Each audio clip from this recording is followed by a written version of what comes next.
life speaks. It speaks through struggles and success, through music and messages, the preconceived and the unexpected. Whether you are in the depths of the valley or in the midst of your mountaintop experience, everyone needs to be encouraged from time to time. Here we will share stories of strength, testimonies of triumph, verses of victory, observations, and information meant to touch the heart and uplift the soul, to keep you on your path of purpose and navigate this thing called life with power and authority. This is Andrea Hines, and I'm your host for When Life Speaks, here on ALH Broadcasting, an affiliate of the Streaming Inspirational Broadcast Network. I am glad you accepted the invitation to join us tonight. There's something in this broadcast just for you, and if it is going to be a blessing to your life, it will be to someone else as well. So share, tag, start a watch party, and invite someone you know to join us. Then turn down the volume of life and get ready to receive, so that when life speaks, you'll speak life.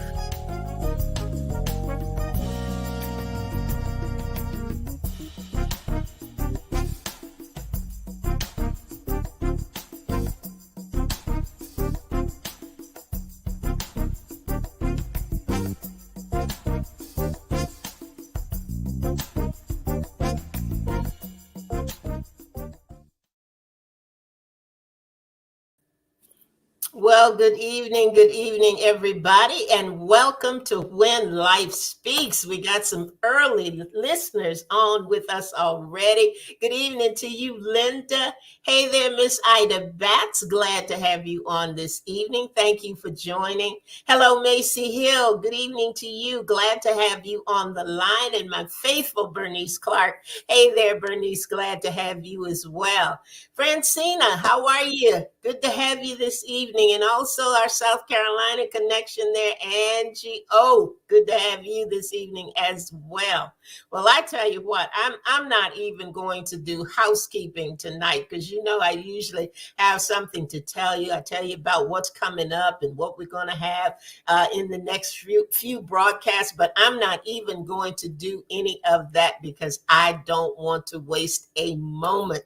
I have a special guest on with me tonight. Her name is Marlo McLean. She is Vice President of Senior Life Insurance Company. And I tell you what, we were just talking before we came on the air about how you don't know what you don't know. And I tell you, this is one of those kinds of programs.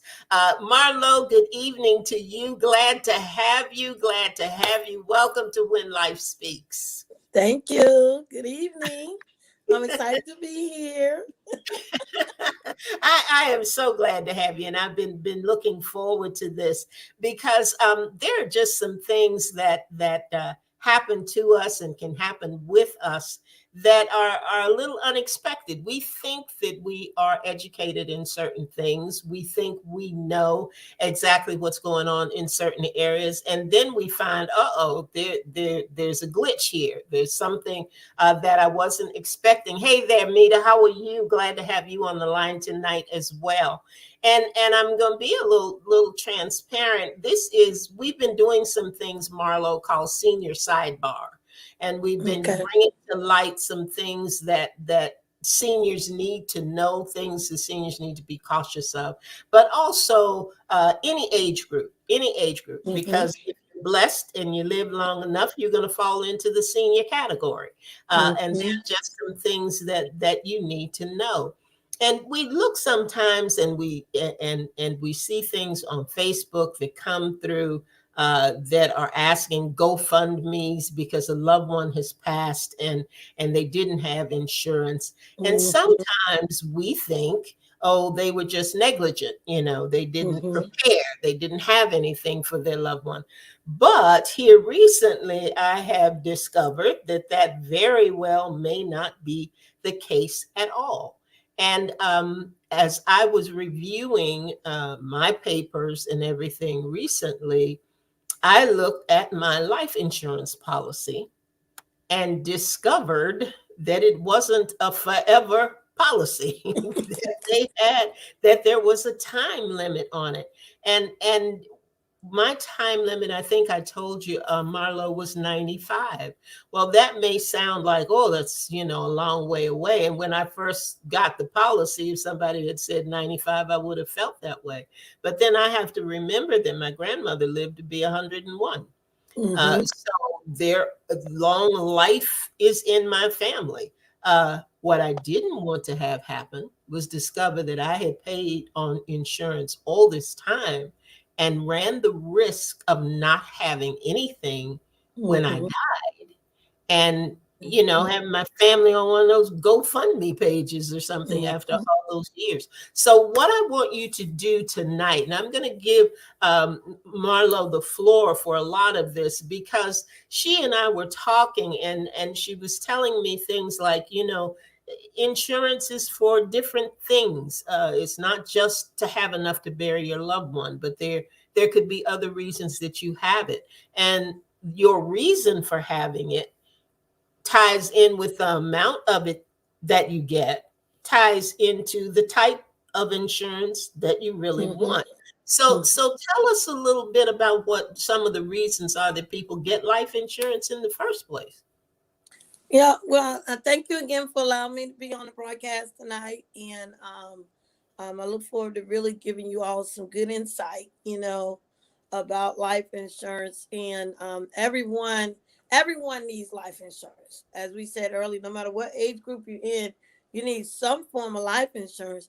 Um, but life insurance does have different purposes for different times in your life. So sometimes the style of life insurance that you get may cover different things. So sometimes you might need more than one type at the same time. Okay. So some people get life insurance to, like if they own a home, to pay off their home in the event that they die. So you need a large amount, a larger face amount, because you have this amount of debt that you're going to leave to the family. You want to be able to cover that debt when you move on to glory. Sometimes is replacing income for like a husband and wife spouse, or this amount of money is going to disappear when this loved one move on to glory. So you need some money there to help, um, flatten out things, help things go a little smoother when that loss comes. Um, Other times you may even just want to leave family a little extra money, maybe in that the case. And then the last but not least, but really most important of all, is to be able to cover that funeral cost, because Mm. that is a definite. All the rest of it is like extra stuff, but you at least got to cover the funeral costs. I always tell people, you may not leave your family $1 million, but just don't leave them begging, with a bill and a burden. Don't leave them broke, begging with a bill and a burden. At least leave them with a blessing to be able to cover that bill. So you have the good bees and then you have the bad bees. And so we have to decide which bees we want to be on. So we want to be on the good bees, where you leaving a blessing and where you able to at least pay that financial bill that's going to be there. Because, no funeral man works for free. It's not a nonprofit organization. They want to get paid. They got to pay the workers. They got to cover the expenses of the funeral. And then, some of them, they a little extra on the side. So we have to be careful with that. But either way, that type of business everybody can't do. I'm not in the Right. embalming business, so you need to pay the funeral man. Okay, I'm not in that. You just certain jobs, that's their job, but they're not doing it for free. And some families really expect them to do it for free, and that's not even thoughtful. Nobody does anything really free in this world but Christ, who gave his life for us. But other than that, everything else gonna Yeah. cost you something. And Right. now actually you hear some people say, well, it costs more to live, it costs more to die than to live. I mean, literally funeral costs do go up 3% every year. So Mm. funerals are going up. You need to be mindful of that. A lot of people are not mindful of that until death occurs. And then when death occurs, like, where we gonna get this money? Where we gonna get this money? You need 7 to 10. On average, right now, the average funeral is between 8 to 10. up to $12,000, depending on what area you in. So Mm-hmm. what area you in determines that funeral cost. So you have to make sure you have this money readily available to be able to cover that immediate need. Okay. And so Mm-hmm. that's what your insurance is. Tell her I'll answer that question. That's the next question as well. And Mm-hmm. so the most important thing you could do is not leave your family with a bill and have at least enough to cover funeral costs. And then from that point on, you want to decide what else you may want that policy to cover or do for you. Mm-hmm. Okay. And so, because we don't want to leave our families in a situation where they do have to go to Facebook and they do have to go to the GoFundMe, they do have to beg. Because one of my friend girlfriend, her sister passed, back in the day, they used to could take the payments to the funeral man, but he don't take payments no more. He let you know, I'm not financing no funeral. You and your family just got to get together, put this money together, go get a loan, do whatever you got to do. But funeral man is not financing funerals anymore. And so, but this time, she was still paying the bill. And, we was talking, and it's like, it's hard to heal when you're paying a bill. Right. It's hard to grieve when they got to go back to that funeral home every month and pay that payment. If the funeral home Right. even let them do that, Right. that may not be that. Most cases they want their money right then and there, and that's it. And that's the purpose of life insurance. It's like a parachute. You only need it one time, okay? You're not opening up every week. It's a one-time deal. But when you open it, you pull that cord, you want money to come out to be able to take care of that need. Right. You don't want Right. it to be where there's nothing. I always tell my clients, it's like if you go up in an airplane and that airplane go to looking funny, go to dipping and shaking, you want to be able to look over there in that corner and see that there's a parachute there. If there ain't no Mm-hmm. parachute there, you're going down with the plane. And so a lot of times that's what happens to a lot of the families. They going down with the plane with the situation because there's no insurance there. And Mm-hmm. and insurance is definitely one of those things. I had a client that said that. I told him take this with me.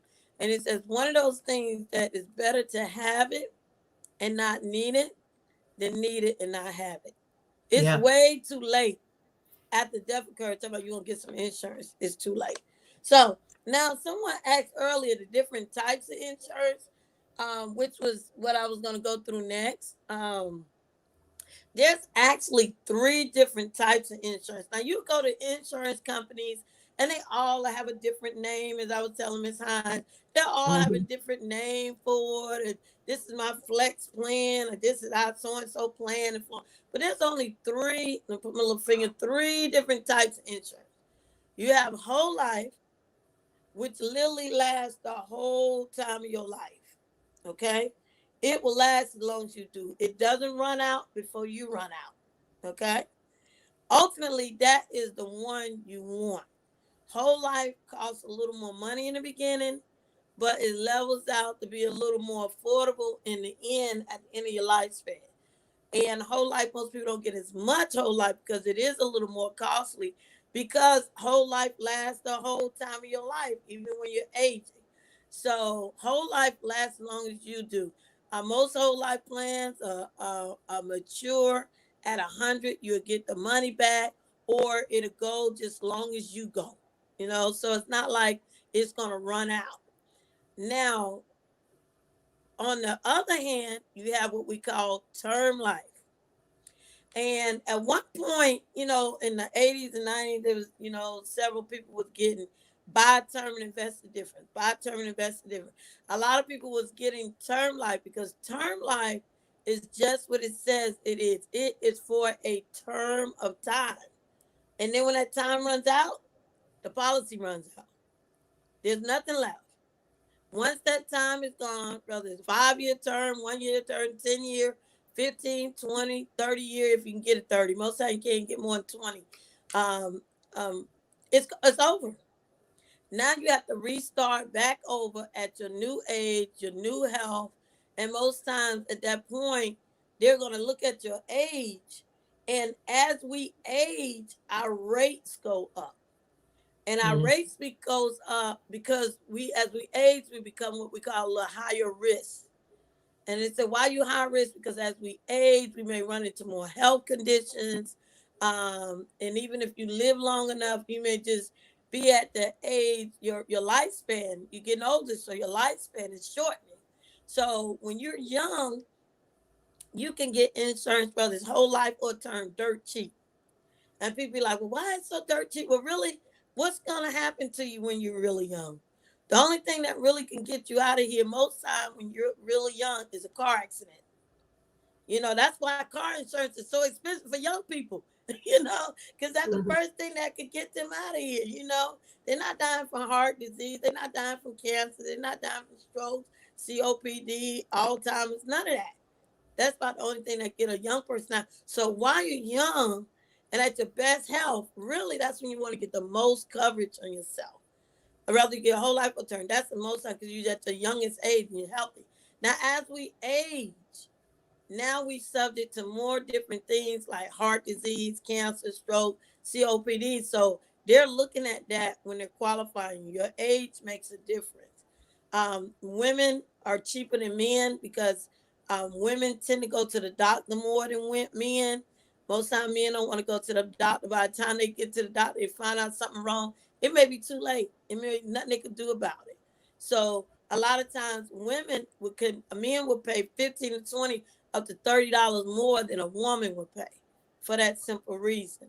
So, those are the factors: your age, your health, and your gender. Those are the three factors when you start looking at life insurance and their quotes. So now you got term life. Now most people get term when they're young.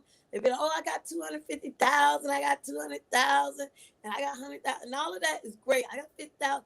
All of that is great. But the simple fact that it's going to run out, and then once you run out, you got to requalify. You got to go up. We're going to go up more because every year it's going to go up, or every 5 years it's going to go up according to what kind of plan you have. And eventually, with term, as we age, it gets so expensive, you just can't even keep it anymore. I don't care how much you love that policy because it was $35 when you got it. It was $45 when you got it. But think about when you get to your 70s or 80s, and now that policy is $300 a month, $500 a month, then you have to start considering, can I afford this? And most people at that point, they try to hold on to it to the point they can't afford it, and then they drop it. And a lot of times when they drop it to go to that whole life plan, now they're up in age, so it's so much more expensive, and they're getting Right. such a smaller amount for so much more money. Mhm. And that's why a lot of seniors follow themselves at.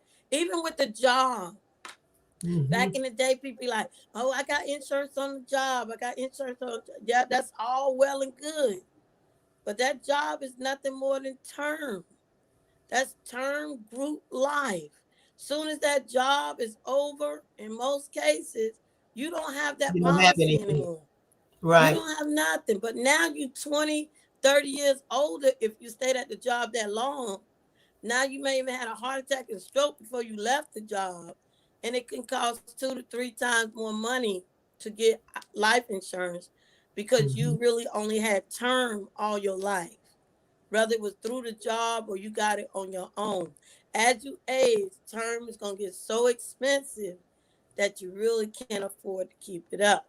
So we always recommend people to get a whole life as soon as they can. If you can afford both or a smaller policy one and then get a smaller policy on another, look at your budget and do your best to do both, knowing that that term is just for to secure the house payment. God forbid if you die, you leaving your family some money, be able to cover the house, so they don't lose a house or they don't lose that. But knowing that that may run out, but you still have that little safety net, that whole life plan there, that no matter what, they have money for the funeral costs. And Okay. I didn't realize either with the plan that I had, which was called a flexible life plan. I think it's called Yes. now. It was called something else at the time, but Yes. I didn't realize that. I expected it to go up as I got older, but not at the rate it's going up. Because in the Yes, last couple of years, it's not couple, but maybe I'll say 3 years or so. I think when we looked at it, it's almost tripled. that's right. And guess So what? that It's gonna keep cost tripling. the older I get, the more it is going to cost me to Hmm. keep it. And I run the risk of being in a position where I just simply can't afford it anymore. And Hmm. that's when a lot of people get into a situation where it will lapse. And That's right. there's absolutely nothing you can do. Tamika Yes. says, when you use insurance as an investment tool. Yes, Uh, yes. And now we're mhm. going to talk about that. So, the plan that you had, there's a third one. Remember, I told you there's three Right. insurance, right? Mhm. So, the third type of insurance is what back in the day it was used as an investment tool, still is used as an investment tool. It's one of the ways you can use life insurance. I'm going to tell you two, but it's one of the ways that you can use life insurance as an investment tool. So, what happens, that plan is called a universal life. So if Life, yes. anybody have those plans, it's called a universal life. And what happens is when it first starts, you have your term on one side, and with a small portion of your payment goes to your term life policy, which is already low because you're young. The other portion goes to the investment side. And while you're young, they kind of go up like this, you know. And sometimes the investment side will go up pretty high because your term is really low at that point. And your investment side is start building. You could borrow against that. You could use it for investments. But you know, all policy you still if you borrow against it, they're expecting you to pay it back. But in some cases, for the investment side, you don't have to pay it back. You just have to pay penalties for pulling it out. But it's still a form of investing. You know, insurance has always been a form of investment because one time we used to couldn't even use banks, but we used insurance to save a little money through the policy, right? So that's what they talk about the cash value, which we'll talk about that in a minute with a whole life plan. But with this universal life, you have the term and you have the whole life. They're going up together. And some months, some years, the investment higher, the investment will go up. But as we start aging, that Hmm. term start getting more and more expensive. And then eventually, as you really age, that term will come and eat, let me just eat up that investment side. And it'll start taking that investment side down, down, down, down. Your premiums won't change. You won't even see it because the premiums never change. But the cost of your insurance was going up. So where when you started, the cost of your insurance might have been $25, $30 a month, or $35, $45, or $65. But as you age, your cost of your insurance might have went up to $100 to $150. But you didn't see that because they took it out of the investment side. Okay. And so the investment side start getting ate up. And then at the end, when there's no more investment, then you got a bucket. That bucket that the investment was in, now that bucket is empty. If you don't start putting money back into that bucket, your policy is gonna lapse Yep. because it's not enough insurance to cover not enough money in that investment to cover the increase of your insurance. Also, now your premium's gonna go up because now you actually paying the real cost. Where before the bucket was paying out the cost different, now you physically got to pay the cost different because you're aging. So now you're gonna really see the increase. Like, oh wait a minute, how did that just jump so quickly? It's because now you're really seeing how much the insurance really costs. And eventually it will get so expensive till you end up dropping that type of plan as well because that plan that still has a term attached to it. And as we age, our term can get so expensive that you just can't afford it. I was telling Miss Hines about a lady that I knew. I didn't know that well, but I knew of her, and she had a term policy, great policy, 250,000, something like that. And she got it when she was younger, so she paid the 30, 40, 50, 60, 70, 80. Every time it was time to renew, she renewed it until it started getting so expensive. Then she felt like, oh my gosh, I gotta stay in this plan because I'm gonna lose a $250,000 plan if I don't try to keep and it up. So she kept paying this, and guess what? The premiums were getting higher. $300, $400, $500. Her premiums got up to $900 a month. Mm. No, I don't care unless you just banking. Ain't nobody got no $1,000 a month just to put in no life insurance to try to keep it. So what she did, she kept it till she couldn't hold on to it no more. The minute she let it lapse, she died 4 months later, 4 to Ah. 6 months later, with Mm. nothing. Because it was a term policy, it didn't gain it didn't no cash value attached to it or none of that. It's just term. You get a large face amount, but you don't get no cash value added to it. So it just covers a large need if you need it at that moment.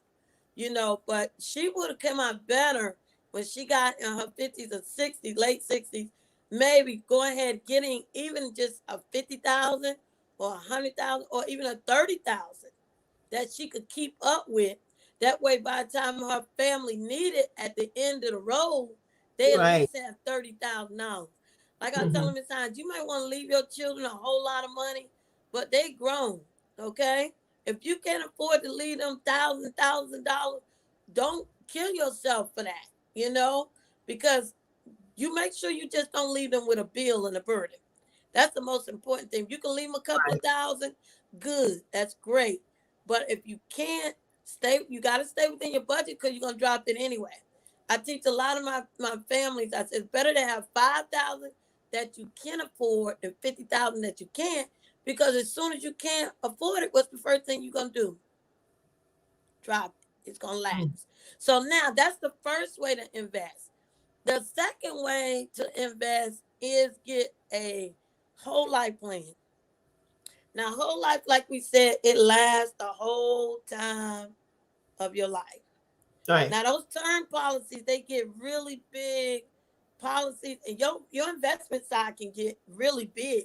I mean, you can really add up some duckies with that. But you need to take that money out and put in another investment so that when that plan runs out, you done with it and you're not worried about it anymore. A lot of times when I first started, I was with, a lot of people call it Prime America now, A.L. Williams. I was with their sister company, Capital Choice. And that's what we taught people to do is buy term and invest the difference. So if you buy term and you invest the difference, the whole goal for that is when that policy run out, you have some money saved up over here on this side. But what happens with that is life itself comes and eat up the invested side. So if you don't immediately put that extra money into an annuity or some kind of savings plan that you can't really put your hands on, when you look up 20 years later, you don't have nothing. And Hmm. so that's what happens to a lot of people with term too. They think in their mind, I'm gonna get this term policy and I'm gonna invest the rest. But they never invested. And then 20 years later, they don't have anything. So now that's the investment side. Now the other side, the other thing as I was saying was the whole life side.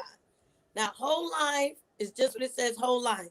But whole life, you don't get a large face amount up front. And if you do, you're going to pay for it. But it's going to stay consistent throughout your whole life. So even when you get 50, even when you get 60, even when you get 70, even when you get 80, even when you get 90, the price will never go up. Once it's locked in, it's locked in. Never go up, never go down.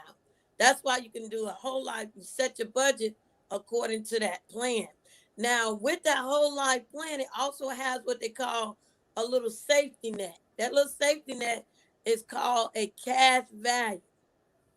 They take a little bit of your portion of your premium, add a little interest to it, put it to the side. And that is slowly builds. It's no big get rich quick. It's just a slow build. 2-3% interest, 3-4% interest. Not no get rich quick. But it's building on that side. If you ever need to borrow against it, you can borrow against it. It's your money. But if you borrow against it, you have to understand that when you die, your family is not gonna get what you already The borrowed. entire Okay? face value. Okay. They Hmm. gonna take out the difference. So say I tell my people, say you had just keep it simple. say you had $10,000 policy. That's a small policy, and you had $1,000 bill up in it, right? And for some reason, you had to get your car fixed. You had to buy some tires. You can't get to work, and I tell people only use it in event of emergency. You can't get to work unless you get this work done. If you borrow $1,000 out that policy, you can use that money for whatever you want. It's your money. But the insurance company still gonna charge you a little interest because you borrowed it, but it won't be as much. But they will charge because you borrowed it. But what they will do is when if you die before you pay it back, they're gonna give your family 9,000 because you already got 1,000. I tell people they ain't gonna give your family 10,000, give you 1,000. That's 11. That's the wrong math. So they're not gonna do that. But that helps a lot of people because they are building some kind of savings and investment on the side that they can borrow against it. I had one guy tell me when he was very young, um, him and his wife, when he first came out of college, he started working for a whole life insurance company. And he told his wife, while we young, we're gonna buy us a whole life plan. He bought a whole life plan that was very expensive for them. He said it was a struggle paying for it. It was like, I guess, I don't know how much he paid for it, but it was a huge plan. And they were using it as an investment vehicle. When he got to where he was ready to buy his business, he needed $30,000. He had built $30,000 in that plan. So guess what? He didn't have to go ask nobody for no money. He borrowed the $30,000 out of his plan. He went and used that money to put down on a JB Rider. He had some other investors, but his portion was 30,000, and he opened up his own business with that $30,000. Now guess what? It didn't take him not even a year or two, I think, to even pay that back. And I asked him, I said, did you pay it back? He's like, yeah, I paid that back in a year. I paid that back. He opened it up a JB Rider. So, yes, you can use the money for investment. So that's the two ways to use for investment. Now, Now, somebody else asked Marlo, another Marlo, question. let me Yes, hold you up here for a minute because we don't have a lot of time left. But there were two questions that I wanted you to particular answer. answer particularly. One is from Bernice, which says, "Does pre-existing conditions prevent one from purchasing whole life insurance?" And right after that, Ashley said, "Can you talk about the pros and cons of indexed universal life insurance plans?" So if Okay. you can address both of those or at least one of those, then that No, would no, be we'll knock me out to both. almost see I if we already can get to you. I think we talked about the index a little bit. Remember, I told you it's all about the naming. So we already talked about that a little bit, but I go back on that briefly. Pre-existing Condition. pre-existing issues. In any insurance company, I don't care what plan you get, they're gonna want to know what your health is all about. They're gonna check your health. They're gonna go ahead and see if you consider high risk because you got heart disease, cancer, stroke, or if you are low risk, you don't have anything going on. I tell people when you look at insurance, it's kind of like car insurance. If you've already had 5 car accidents and you total 3 cars, you're not gonna get the same price as somebody who never had a ticket. That person never had a ticket. They're gonna get the best price. Now, if you with a whole life plan, some companies would take a greater risk with you than others. Like my company, we cover anyone 0 to 85 sick or well.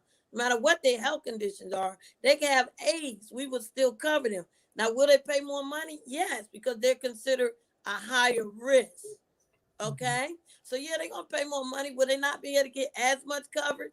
Yes, they're not gonna be able to get as much coverage because they are a higher risk. But where other companies might tell them no, because term automatically gonna tell you no. They're not even gonna cover you. You got any health issues. They don't cover you if your family got issues. They find out what your mama died from, your cousin died from, your sister died from, and if it's not even seem like it's in your family, you might get it. They're not even gonna qualify you.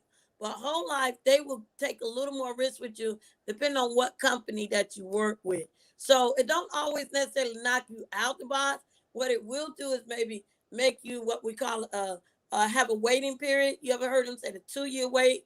3 year wait, and that's what they want to do is monitor your health just to make sure you're actually taking care of yourself, going to the doctor, taking your medicine, eating right, doing whatever you got to do to live as long as you can. Because what used to happen is people wouldn't get insurance until they got sick, and the insurance company got not gonna pay you to get sick. Back in the day, it'd be like, I found out I got cancer. I gotta go get insurance. I just had a heart attack. I gotta get insurance. They're not gonna pay you just because you got sick. So now they have like a 2 to 3 year wait just to make sure you're doing what you gotta do to take care of you so you can live as long as possible. So if you end up having a modified plan or your mom and dad have a modified plan, it's okay. Just start it. The most important thing you do is start it because 2 years go by so fast, 3 years go by so fast, it doesn't even matter. If you're in great health, you're not going to have no waiting period. It's going to be first day coverage. If you're not, then you may have a little waiting period. Okay. So it won't keep you from getting insurance. It just may make it where you have to pay a little more because you consider a higher risk. Okay. So now the other one, that was Bonita's. And then the last one was, she said, talk about the index. Um, Universal life. Universal life. That's Remember what I you were talked about, talking about earlier. Yeah. yeah, remember I talked about universal life earlier. Index means really just them going according to the index on how they pay it out. Okay. Universal life is the key in that word. Universal life. That still is a term with an investment added. Okay. So as you keep it longer, your term side is going up and the investment side going up too. But eventually, as you age, that term is going to come and eat up the investment side. Now, some people will go ahead and take the investment out and close the policy out and go get them a whole life if it gets to a certain amount, and that's okay. Some people will keep it and let it run itself down. That way they can keep that large face amount as long as possible. That is okay. Because the difference between term and a whole life is with anything that's connected to term policy, you're gonna be able to get a larger face amount for less. That's when you hear them people talking, I got 100,000, 200, 300, 500 million dollar policy. Those are all term policies. When you hear on the commercial say, oh, get $1 million policy for $15 a month, $25 a month, those are teaser rates. That's a 1 year term. That may be probably in 6 months, but that's at least a 1 year term. And those are only teaser rates to get you to call. A lot of times those rates are way more once you get involved into the plan. Mm-mm-mm. We are running out of time. How Marlo, much time we have? What tell time you, is I over? tell you, I tell you, I want to. There are a couple of things that I want to say before we get totally out of time. I was so excited about Marlo being here. I didn't tell you all anything about Marlo at all, but Marlo is married. She has been in the business about 25 years. She has 4 children. One of them is an Army major. One is a nuclear engineer. One is a licensed barber. The other is in sports management, is a sports management major. Marlo has an extensive background. There are a couple of things that I want to say. I know that, let me see, I had one here. I think Kim says the pros of, Kim McLean, pros of IUL, flexible premium, higher face amounts available. I think we kind of covered that, Kim. Hmm. Um, That's my but hubby, y'all. He jumped oh, on. He's well, you know licensed what? too. I, I should have That's my known hubby backing me up. that. I should have known that. I should have known that. But look, guys, I really, Marlo, I appreciate you coming on tonight. And there are some things that you have shared with us that I really, really think are going to help us in the future. But there are a couple of things that I do want to say before we close the broadcast tonight. And one of them is tell somebody what you're doing. Yes, we yes. tend we tend to be so private. We don't want to let anybody know. I don't want to let anybody know. I don't want my cousin to know I got insurance. I don't want this one to know I got insurance. But I can tell you from experience, my sister um, had lupus, and she ended up dying from it. This was years ago. They didn't have the medical uh, things, breakthroughs that they have now. There was no remission.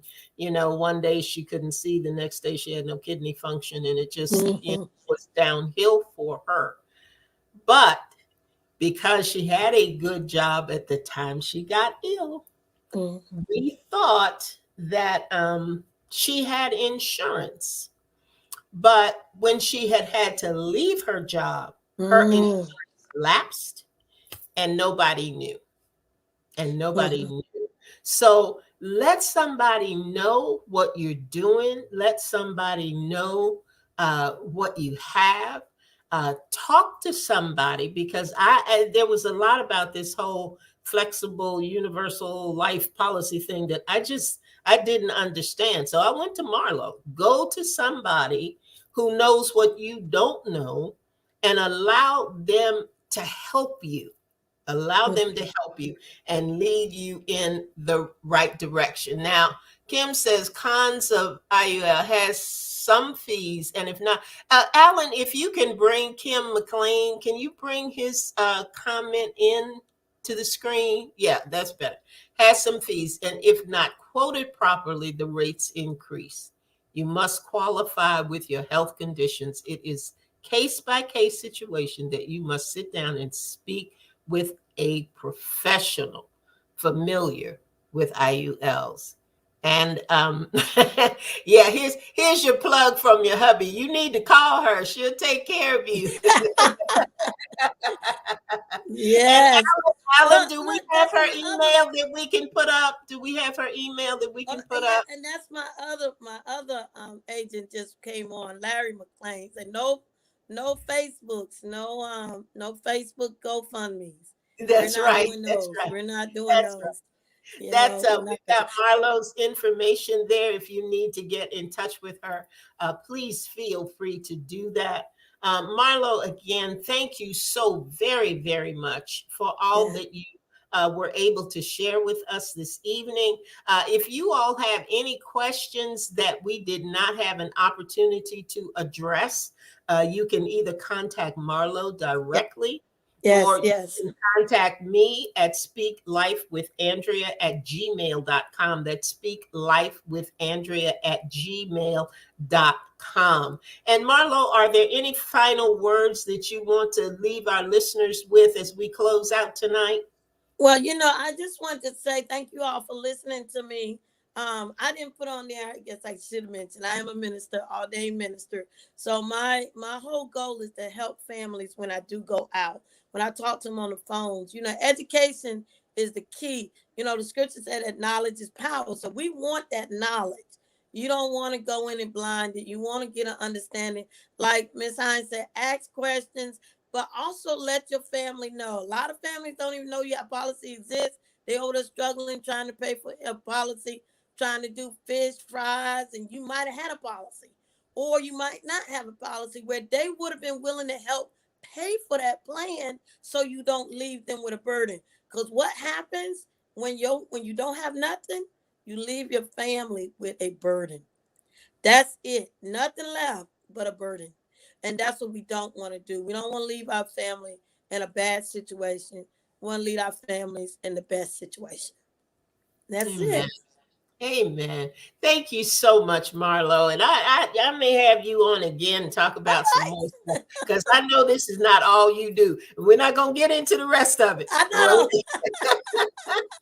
but I do thank you. I appreciate you. I appreciate the things that you do. I appreciate you for educating us tonight and getting us some information that we may not have known.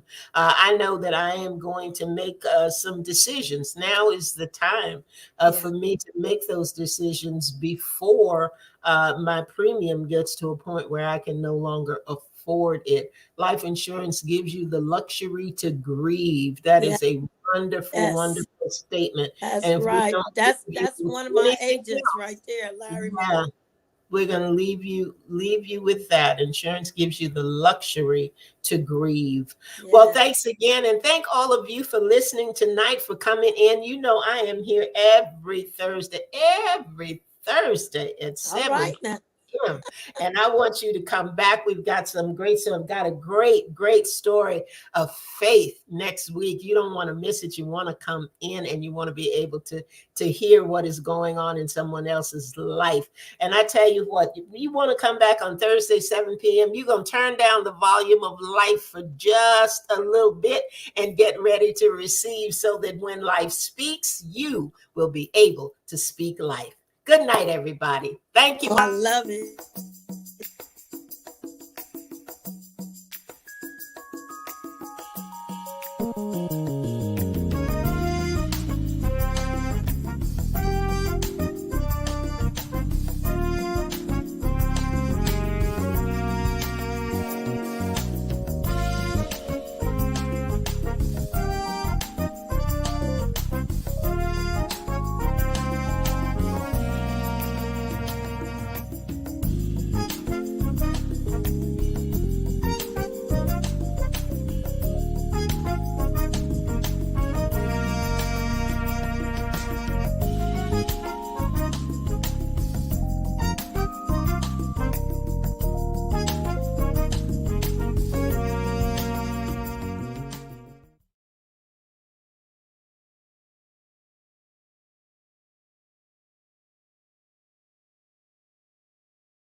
Okay, there we are. Thank you, Alan. Appreciate it. I wanted him to pull us back in so that we could talk for just a little bit. Tell Kim I appreciate him getting your phone number up there and the other information that we needed for the people to see.